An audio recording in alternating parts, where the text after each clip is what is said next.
all of these, people with useless college degrees coming out of their brainwashing indoctrination centers, their head filled with everything that their white liberal professor told them. And then they come in and they ruin your company with those ideas. That's what happens. So no, they can't compete. It needs to be wiped out entirely. We need to go back to merit-based hiring. It appears that corporations have realized that if you go woke, you go broke. Going all in on DEI things and ESG strategies is a surefire way to actually make your customers leave.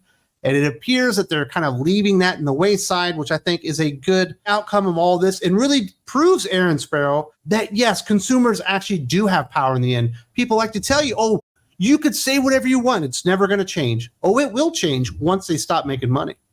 Yeah, it's nice that that's finally started to happen, that the chickens have come home to roost, that people are realizing that they have the power to simply say, you know what, I'm not going to support this, and to walk away. You're voting with your wallets, and these corporations, they need your money. They may be getting some BlackRock money here and there to promote these things, to tear down the fabric of society, to march forward into this bold new World Economic Forum, you'll live in the cube and eat the bugs kind of future that they want for all of us. But at the end of the day, money makes the world go round. And when you withhold yours from these companies, they eventually have to sit up and take notice. Absolutely. And they're leaving a lot of these programs in the dust and trying to give up on the woke and getting back to customer satisfaction. We got articles all over the place, Business Insider, Forbes, New York Times, lamenting the fact that wokeness is dying, and also even suggesting it's time to start changing the names, but not giving up on the ideas. The first thing we'll talk about is a discussion about a book that was out there called Wokeness is Dying. We might miss it, from the New York Times. There are aspects of the new progressivism, its clunky neologisms and disdain for free speech that I'll be glad to see go. But however overwrought the politics of 2020 were, they also represented a rare moment when there was suddenly an enormous societal energy to tackle long festering inequities. Even if it could be sanctimonious in grading, I fear we'll come to miss this progressive urgency that marked the Trump presidency. Bowles writes, as if the uprisings of 2020 were sparked by enemy rather than real crises. She described them with an analogy to allergy science. When the area around a child is very well disinfected, her immune system will keep searching for a fight. That analogy right there that she's fighting against, describing how wokeness and DEI programs and ESG and all this stuff kind of just grew out of control, is something I've actually talked to a lot of people during my time in the service, because they'll be like, hey, we've got this program over there that is really ineffective. It's a waste of money. Why do we keep doing this? And I would explain to them, you can never really make it go away, because they will always try to justify their existence. We talk about in Canada, you look at like their human rights tribunal or whatever it was called, that was supposed to root out, human rights issues within the entire country. Well, within 2 years, they basically identified all of them and rooted them out and eradicated all that stuff. But they didn't get rid of the council. They had to keep it there. So they just started inventing new stuff that didn't meet the original criteria because it needed to justify its continued existence. This is how approvals at companies work when you're working with a license. It's the person is there to find a problem so that they can justify their job. It's exactly what is going on in these HR departments with all these DEI hires and these diversity and inclusion initiatives. They're always going to find new grievances. They have to find new grievances because they have to justify their existence. This is politics. This is typical politics injected into the regular business world. The way that politics works, especially right now, and it goes back and forth, the parties, they kind of switch back and forth with this, but right now it's very much on the Democrat side. Promise to fix a bunch of things that you're never going to fix, because fixing the problem makes you irrelevant. What you need is people on the comeback. Hey, we're going to fix this. Hey, we're going to fix this. The Democrats they're going to fix racial inequality. They've been talking about that for decades now. How much better is it in all this time that they've had? It's not any better. It's worse. They're going to make it worse because they need to keep you on the hook. They can't actually fix anything. And that's what's permeated the business world through these DEI initiatives and through these, these grievance coordinators that are just there to find problems. It turns out when you bring these people into your company, they will just continually to find problems. And when they root out problems, they will make new ones so that they can continue to have employment and continue to have relevance. And none of that has anything to do with making your company profitable. And obviously the businesses realize that, and that's why they're rooting out a lot of those programs and downsizing them and not even really talking about them in their quarterly statements or anything like that. which they certainly were lauding as recently as 2 years ago. This is what we're doing here and there. They're downplaying all that stuff because they've realized it's kind of a waste of money, and it actually turns off a lot of your customer base. In fact, it can turn off your entire customer base, which is why we've now moved to a new movement to actually redefine and rename these things, but continue them going on. This is from Is It Time to Rename Diversity, Equity, and Inclusion from Forbes.com. In my interview with Latasha Morrison, Diversity, Equity, and Inclusion thought leader and author of Be the Bridge in Brown Thought Faces, leader. White Spaces. Get out of here, thought leader. As DEI practitioners, we're not married to the current terminology. Our goal is to create a culture of belonging for every employee, regardless of race, gender, or disability. Broadening DEI to include more than race and gender helps bring more potential allies into the conversation. Morrison found in her research that words do matter. For example, instead of white fragility, she uses racial literacy, but fully admits when she says that, she's talking about the exact same thing. They're going to keep doing the same exact thing and try and push it, but they're going to keep evolving the name and the terminology around it as if we're that stupid. It's not the idea that's bad, Wes. It's just that it has a bad moniker.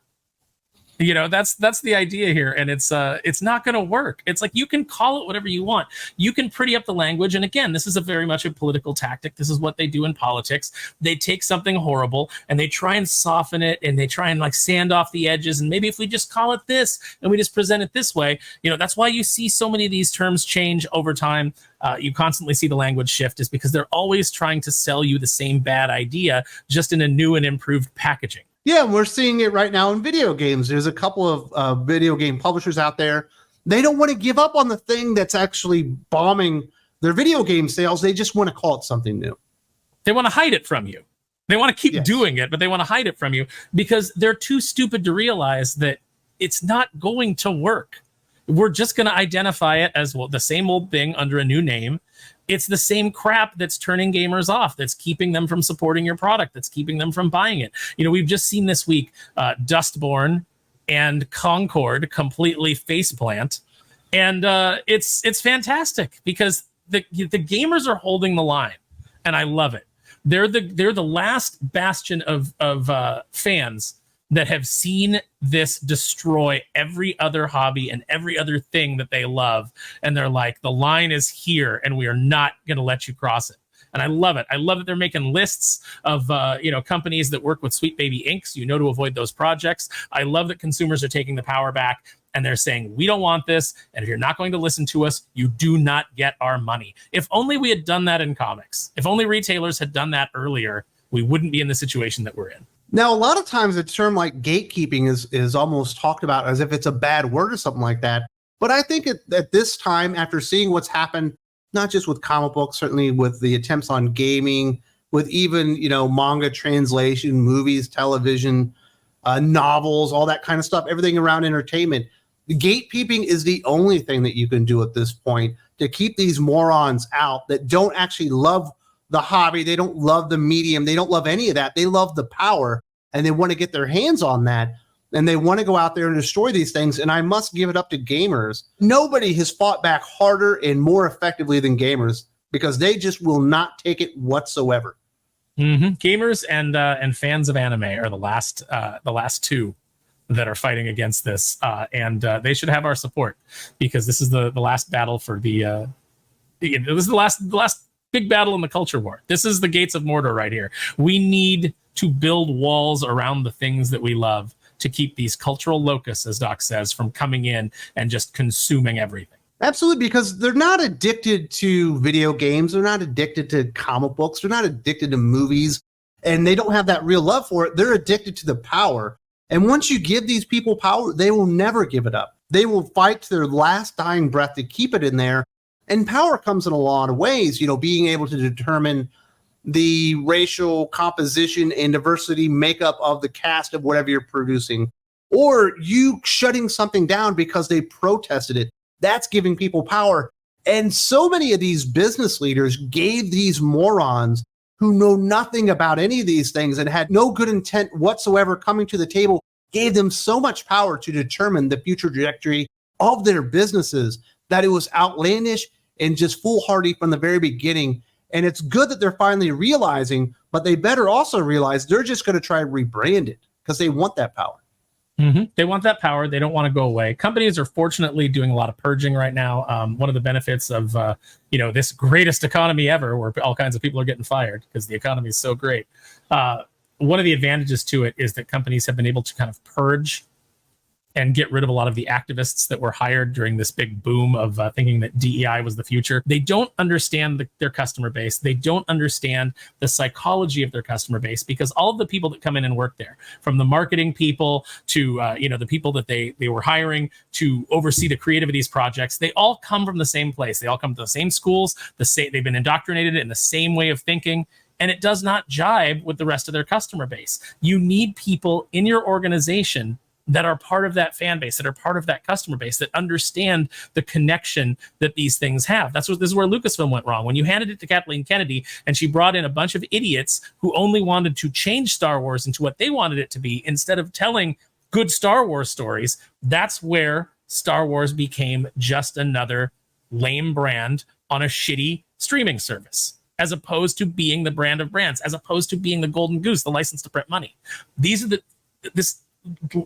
Doc just nailed it so much when he said cultural locus, because that's what they do. They come in and they destroy and they leave nothing left. Absolutely. And obviously the media were very complicit in this. I think they thought they were the tastemakers, that they got to decide this is where the culture is going.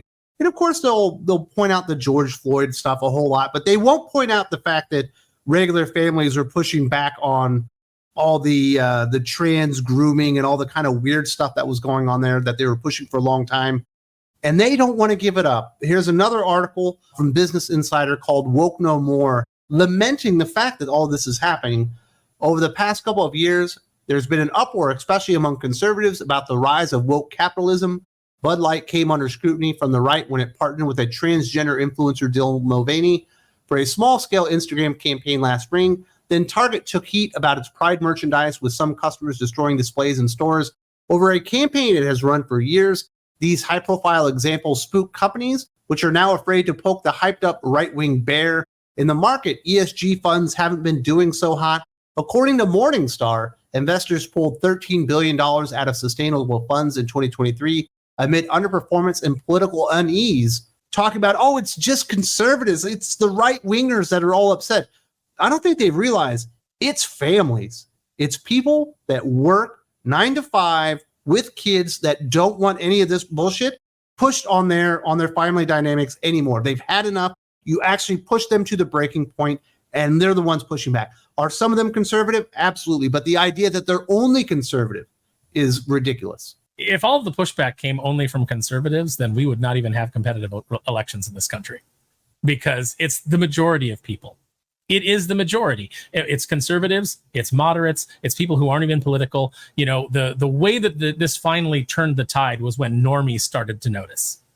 People like us who are culturally literate, who pay attention to what's going on, in media, in government. We saw this coming and we were talking about it. But it wasn't until it reached like your normal families that don't have time to sit and parse through all this stuff, when they started to notice and they started to ask questions, that's when the pushback really gained momentum.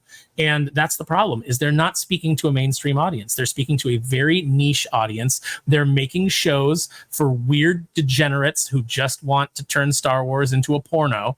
That's who they're trying to appeal to. And then they're going like, where's all the money? Well, the audience that you're courting is not large enough to support the money that you're spending on these franchises. And number two, they're not really interested. They're just there so that they can champion something, because they have nothing else to do in their failed and miserable, pathetic lives. And they don't have any money to spend on your product because their lives are failed and miserable. What we should be doing instead is we should be telling aspirational stories that will aspire these people to be better, to lift themselves up out of the muck, instead of deciding I'm a victim and I'm going to wallow in it and I want to see other victims on screen and I want everybody to talk about how I'm oppressed so that I can feel better about my life, instead of actually having to go out and do anything about it. Heroic fiction is about inspiring you to do better, and we need to go back to that. And I think the Bud Light example is absolutely pitch perfect. Whoever at Bud Light thought that was going to resonate with their customer base, regular dudes who work 9 to 5 and drink a beer after work before they go to bed, were just out of their minds. They were completely unaware of who their customers are. Of course, that was going to piss them off. And it pissed them off to such a degree, they've had to about face. They made their brand a laughingstock. They absolutely did. Well, they said that, we don't, this is who we stand with. We stand with this person that's making a mockery of women and of womanhood. And that's who we want to appeal to. And your beer drinking 9-to-5ers, your electricians, your plumbers, your guys that enjoy a Bud Light, they said, no, you know what? We're not gonna go for that. And they abandoned the brand. And now it's a dead brand. It's fallen off. I think it's like not even in the top 3 anymore of beers. And it used to be number 1. But that's what this costs you. This is the Thanos meme. What did it cost? What did ESG, what did DEI cost you? It will cost you everything. It will cost you all of your customers. It will cost you your profitability. It'll make your brand radioactive. I don't know if Bud Light ever comes back for it. It's going to take 10, 20 years if it does. They have done, irreparable damage in the short term to their brand. We saw it with the Tractor Supply Co. They basically had to walk it back recently. I see Harley Davidson is having problems. All these things. Starbucks is down. With all of their virtue signaling. These things don't work. The average person is just like, shut up, brand, sell me a coffee. And absolutely. Wes, this is a good time for me to talk about my coffee company, Coffee Brand. No, I'm kidding. Good point there. And this is the final thing that came from that article, kind of lamenting the death of wokeness in capitalism. Many of the people I spoke for this story described executives as more on edge because of the election this year, come 2025. That may ease. The anti-woke crowd is extra fired up about certain issues right now, but that may not last. Attention spans are short and hot button issues are constantly changing. Still, companies backing down on sustainability and diversity efforts, even temporarily, could prove short-sighted. Sure, you saved yourself a headache now, but in the long run, setting up a business to weather the climate crisis is a good bet. So is hiring diverse workers and appealing to new demographics. Where is the evidence that hiring a more diverse workforce, which I'm not opposed to, opens up new demographics? You create the best product that you can, you market it the best way possible to the customer that you want to send it to, and then they decide by purchasing it. Nobody goes out there and is like, man, I don't know if I can buy this kind of beer. Like, what is the demographics of their employees? No one gives a shit about that. There is enough money out there, even if we wanted to. The economy is in recession right now. Things aren't going very well. And if all you can think about is the climate crisis that they're making up, when you're making your decisions, you're setting yourself up for failure. And I think most of all, media are very upset that the power has been taken out of their hands and it's in their hands with their customers. And consumers are deciding what's in vogue and what's not in vogue and what companies are able to risk out there. And a lot of them are realizing we don't want to risk alienating our customers anymore. Wes, preparing your company for Minotaur attacks is just good business sense. Preparing for things that are made up is just the way to go. It's so ridiculous. It's so stupid. It always comes down to that. It always comes down to the climate cult. That's really what they always got to work that in. There is no evidence that this hiring helps companies. There's plenty of evidence that it damages companies, because what you do is you end up having to meet artificial quotas instead of hiring the most talented people to do the job. If you hire the most talented people to do the job, you end up with natural diversity. You will get a diverse company because people from different walks of life have different skill sets, and they will come in and, you will get that. It has happened every time I've worked on a comic book. I try to hire the best people, and what happens? I have a diverse team working on that book. That's just the way that it is. But these people can't compete in a marketplace that's based on merit. All of these, people with useless college degrees coming out of their brainwashing indoctrination centers, their head filled with everything that their white liberal professor told them. And then they come in here and they ruin your company with those ideas. That's what happens. So no, they can't compete. It needs to be wiped out entirely. We need to go back to merit-based hiring. It doesn't, it doesn't matter what your sexuality is, what your, nationality is, who you vote for. None of those things matter. What matters is, can you do the job, and can you do it well, and can you do it effectively, and can you make our company money? Absolutely. And do you believe in the vision of our company? Because if you don't believe in our product the way I believe it to be and what we want to do with it, then you're wrong for the company, because you want to take it in a completely different direction, and you will be pulling in the wrong direction and holding us back. And there are too many people out there that do not realize that you actually have to have conformity of vision to actually realize anything. You have to have people bought in. It doesn't matter what their gender, race, nationality, religion, all that kind of stuff is. Do they buy into what you want to sell? And are they willing to work really, really hard? That's what you need. That's exactly it. Hey, you want to come work for our comic company? Do you like comics? Do you like comic fans? Do you like talking to comic fans and promoting comics? No to any of those? Then hit the bricks. You don't get hired. We don't need you here. What we need is people not like Ron Mars who go out and say, well, it's not a menu. You don't get your, it's not a fast food restaurant. You're just going to come in and pick what you want off the menu. Yes, you do.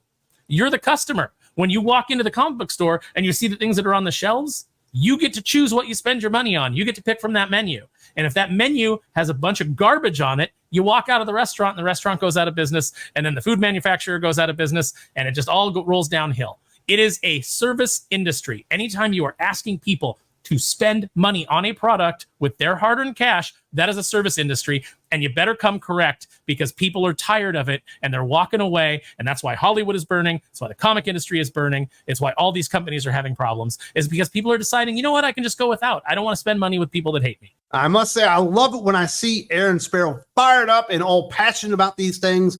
And this is just the very beginning of the Geek Picks this week. A little clip that's going to be out on YouTube, but we got another 2 hours left in us, Aaron, to talk about all this. If you would like the full Geek Picks experience, I do want to invite you to come visit us on Think Critical Patreon. There's a link in the video description.